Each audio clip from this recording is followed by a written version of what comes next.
श्री स्वामी समर्थ. दंडवत आणि प्रणाम. मी रेखा जगदंबे. माझ्या यूट्यूब चॅनलमध्ये मी तुमचं अगदी मनापासून स्वागत करते आणि आजचा दिवस तुमचा शुभ जाओ अशी महाराजांच्या चरणी प्रार्थना करते आणि याच्या आपल्या नवीन विषयाला मी सुरुवात करते. मैत्रिणींनो, 2 तारखेला हुताशनी पौर्णिमा आहे, म्हणजेच काय तर होळी. तर होळी हा सण म्हणजे एक नकारात्मकता, वाईटांवरती चांगल्याचा विजय म्हणजेच होळी. मला तर होळीची कथा माहीतच आहे की भक्त प्रल्हादाला आत्या म्हणजे होलिका ही जेव्हा होळीवरती भक्त प्रल्हादाला मारण्यासाठी मांडीवर घेऊन बसलेली आहे, तर म्हणजेच काय एक वाईट विचार, वाईट प्रवृत्तीने तिने भक्त प्रल्हादाला मारण्यासाठी मांडीवर घेतलेला आहे. म्हणजे आणि त्याच होळीमध्ये ती सुद्धा जळून खाक झालेली आहे. म्हणजे वाईटांवरती चांगल्याचा विजय, असत्यावरती सत्याचा विजय म्हणजे होळी हा सण.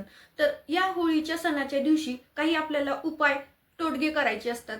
तर मी आता काही तुम्हाला उपाय आणि तोडगे सांगणार आहे, किंवा हे उपाय मी माझ्या मनाचे सांगत नाही, तर श्री स्वामी समर्थ महाराजांच्या केंद्रात जे उपाय सांगितलेले असतात तेच मी तुमच्याशी शेअर करते. तर मैत्रिणींनो, या होळीच्या दिवशी म्हणजे 2 तारखेला आपल्याला या होळीमध्ये ज्या मुलींची लग्न जमत नाहीत किंवा ज्यांचं यंदा कर्तव्य आहे, जे पाहुणे म्हणजे पाहायला वगैरे येत आहेत पण लग्न जमलेलं नाही, तर अशा तरुण मुलींसाठी, त्यासोबतच ज्यांना बीपीच्या, शुगरच्या किंवा थायरॉइडच्या किंवा कुठल्या पण आजाराच्या दररोज नियमितपणाने गोळ्या खाव्या लागतात, ज्याला आपण टॅबलेट असं म्हणतो, तर त्या खाव्या लागतात किंवा औषधं दररोज घ्यावी लागतात, तर ते सुटण्यासाठी, त्यासोबतच आपल्याला वर्षभरामध्ये, पुढच्या येणाऱ्या वर्षभरामध्ये कुठल्याही आरोग्याच्या समस्या भेडसावू नये यासाठी काही उपाय आहेत. त्यासोबतच सगळ्यात महत्त्वाचं, आपल्या आयुष्यामध्ये आपल्याला संपत्तीची कमी पडू नये किंवा आपल्या घरामध्ये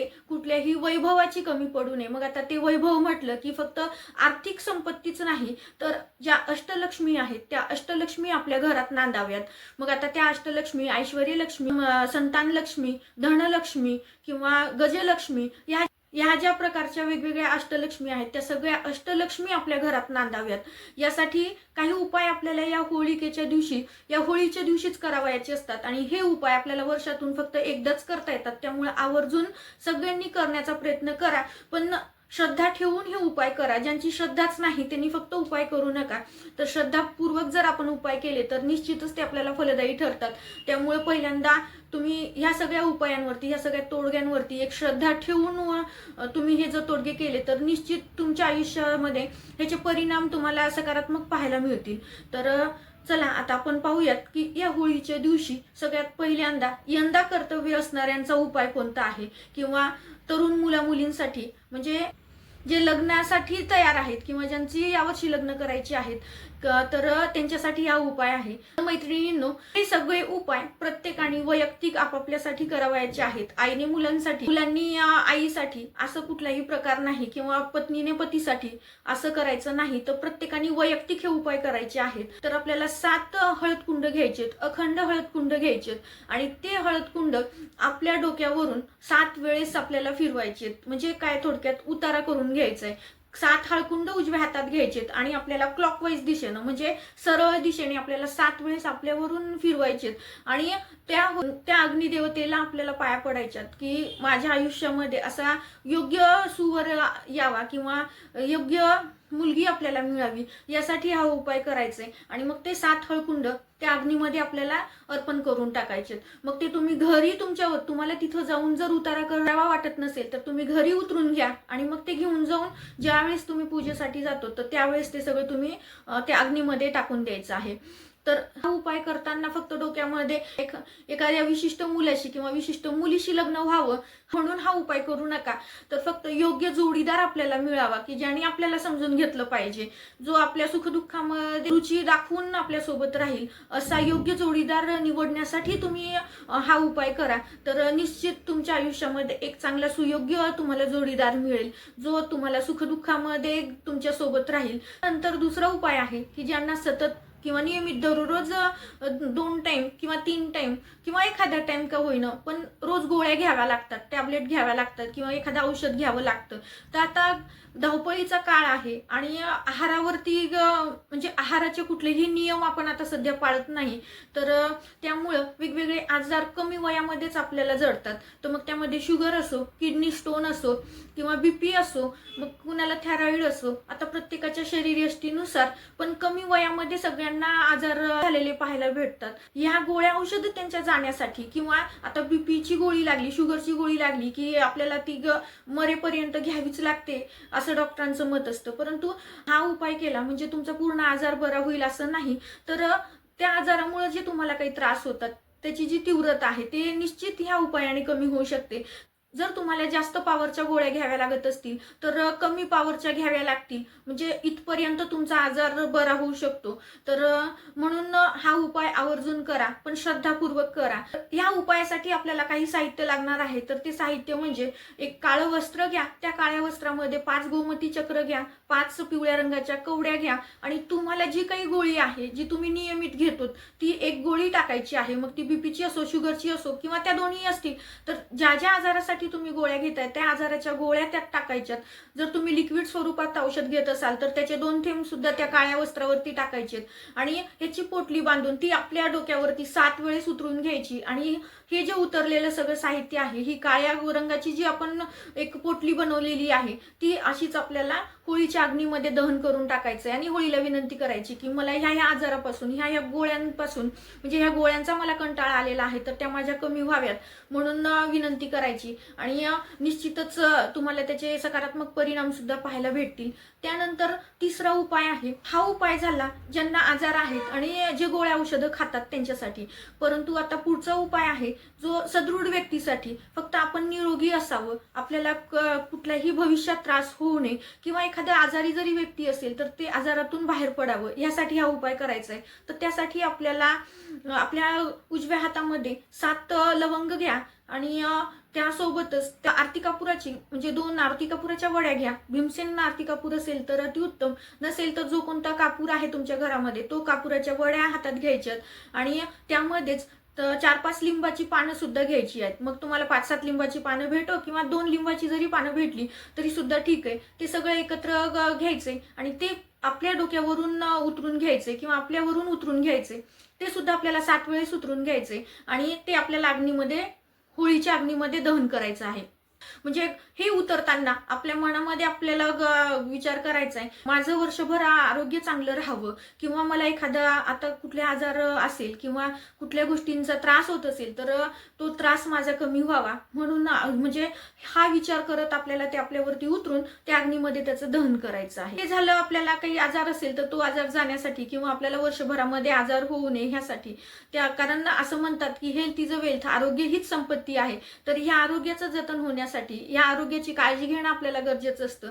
त्यामुळे कुठलेही आजार किंवा कुठल्याही व्याधी आपल्याला नसायला हव्यात आणि जर असतील तर ते ह्या उपायाच्या माध्यमातून त्या कमी व्हाव्यात यासाठी आपण निश्चितच प्रयत्नशील असायला हवं. त्यानंतरचा उपाय आहे, जर काही आपल्याला आर्थिक समस्या असतील किंवा आपल्या पतीला काही आर्थिक समस्या भेडसावत आहेत किंवा मुलांना आर्थिक समस्या भेडसावत आहेत तर निश्चित तुम्ही हा उपाय त्यांना करायला लावा की थोडेसे तांदूळ घ्यायचे, त्यात हळद कुंकू टाकायचे आणि एक हळकुंड टाकायचे आणि ते आपल्यावरून 7 वेळेस उतरून ते आपल्याला अग्नीमध्ये समर्पित करायचे आणि अग्निदेवतेला आपल्याला नमस्कार करायचे की मला ह्या आर्थिक समस्या आहेत किंवा ह्या माझ्या आयुष्यात समस्या आहेत तर त्या समस्येचं निराकरण व्हावं म्हणून मी हा उपाय करतोय. तर हे एक सकारात्मकता मनात ठेवून की आपल्याला हा उपाय केला तर निश्चित तुमच्या घरामध्ये काही आर्थिक अडचणी असतील, काही समस्या असतील तर निश्चित त्या दूर होतात. त्यानंतरचा उपाय आपण म्हणजे बरेच जण होळीला नारळ समर्पित करत असतात. आता नारळ हे मांगल्याचं प्रतीक आपण म्हणत असतो, एक सुख समृद्धीचं प्रतीक आपण नारळाला म्हणत असतो. तर हे नारळ आपण जेव्हा होळीला समर्पित करतो तर बऱ्याच वेळेस एखादा बॉल फेकल्यासारखं किंवा एखादा दगड फेकल्यासारखं लोक होळीला ते अर्पण करतात.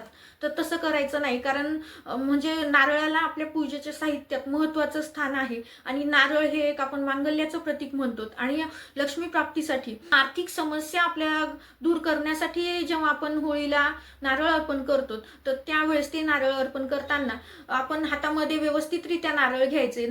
नारळाची शेंडी ही होलिकेकडे करायची आणि ते नारळ हातात घेऊन आपल्या काही समस्या आहेत, आर्थिक समस्या आहेत, कुठल्याही ज्या समस्या आहेत, आपल्यातली जी नकारात्मकता आहे, आपल्या घरातली जी नकारात्मकता आहे, ते सगळं आपण नारळाकडे बघून आपल्याला सांगायच्या समस्या आणि ते नारळ आपल्याला होळीला अर्पण करायचं आहे. आणि होळीला विनंती करायची, म्हणजे त्या अग्निदेवतेला आपल्याला विनंती करायची की माझ्यातली, माझ्या कुटुंबातली, माझ्या घरातल्या ज्या काही नकारात्मकता आहेत, जे काही अलक्ष्मी माझ्या घरात म्हणजे विसावलेली आहे किंवा राहते आहे, ती सगळी अलक्ष्मी या नारळाच्या माध्यमातून मी होळीमध्ये अर्पण करतो. ही सगळी नकारात्मकता मी अर्पण करतो. तर निश्चित माझ्या घरामध्ये लक्ष्मीचा वास असू दे, माझ्या आयुष्यामध्ये कशाचीही कमी राहू नये, अष्टलक्ष्मी माझ्या घरात नांदाव्यात, म्हणून हे नारळ मी माझ्यातल्या नकारात्मकता, माझ्या कुटुंबातल्या नकारात्मकतेसहित मी हे नारळ तुला अर्पण करतो. म्हणून ते आपल्याला होळीला व्यवस्थितरित्या आपल्याला ते नारळ अर्पण करायचंय.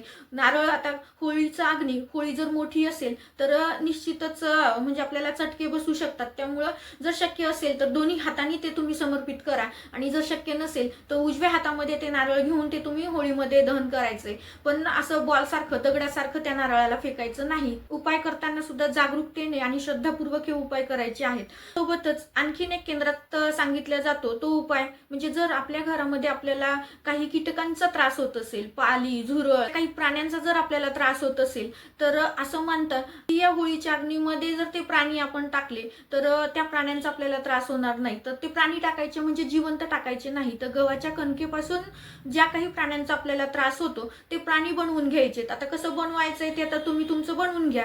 तुम्हाला कुठल्या प्राण्यांचा त्रास होतोय तर ते प्राणी तुम्ही जसे बनवता आले तसे बनवायचे आणि ते प्राणी आपल्याला होळीच्या अग्नीमध्ये टाकायचे.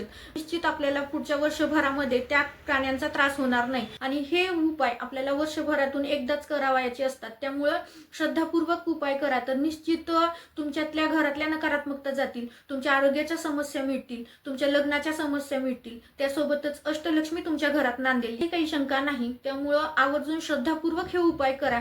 दिलेली माहिती साधी सोपीच आहे पण ती मला तुमच्याशी शेअर करावीशी वाटली. माहिती तुमच्या मित्रमैत्रिणींना पण शेअर करण्याचा प्रयत्न करा. आपल्या चॅनलवरती जर नवीन असाल तर चॅनलला सबस्क्राईब करायला मात्र विसरू नका. अशाच एका नवीन व्हिडिओ सोबत, अशाच एका नवीन माहिती सोबत पुन्हा भेटूया. झालेली सेवा महाराजांच्या चरणी रुजू करते आणि हा व्हिडिओ मी इथेच थांबवते. श्री स्वामी समर्थ. दंडवत आणि प्रणाम.